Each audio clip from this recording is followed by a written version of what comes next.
Hi friends, Telangana రాష్ట్ర ప్రజలందరికీ ఆదుర్పే శుభవార్త. చాలామంది ఎదురు చూస్తూ ఉన్నారండి. మరి ఆసరా పెన్షన్లు ఎప్పుడు వస్తాయనేసి. ఈ విషయాలు మీకు పాత వారికి కానీ కొత్త వారికి కానీ తెలుసుకోవాలని ఉంటే ఒక లైక్ అయితే చేయండి. లైక్ చేయడం వల్ల వీడియో అనేది బూస్టప్ అవుతుంది, అందరికి 10 మందికి ఇన్ఫర్మేషన్ అనేది తెలుస్తుంది. ఒక లైక్ చేయండి, షేర్ చేయండి, సబ్స్క్రైబ్ చేయండి. అది నా సబ్స్క్రైబర్స్ అందరూ మీ బంధువుల స్నేహితులకు షేర్ చేయండి.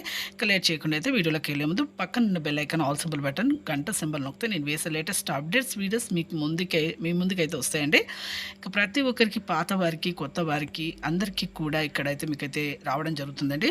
ఇక వృద్ధులకి, వితంతువులకి, ఒంటరి మహిళలకి, బీడీ కార్మికులకి, గీత కార్మికులు, చేనేత కార్మికులకి, అలాగే ఇక హెచ్ఐవి బాధితులకి, వీళ్ళందరికీ కూడా పాత వారికైనా కొత్త వారికైనా ఇప్పుడైతే కొత్త వారికి అయితే రావడం జరుగుతుంది. ఇక పాత వారికి కూడా రావడం జరుగుతుందండి. 44 లక్షల మందికి పాత వారికి, కొత్త వారికి 24 లక్షల మంది, మొత్తం 64 లక్షల మందికి అయితే ఈ యొక్క మార్చ్, ఏప్రిల్ డబ్బులు మేలో అయితే రావండి. జూన్లో అయితే ఎన్నికల తర్వాత ఈ 2 నెలల డబ్బులు అయితే వస్తాయి, ప్రతి ఒక్కరికి వస్తాయండి. లైక్ చేయండి. ఎంపీసీ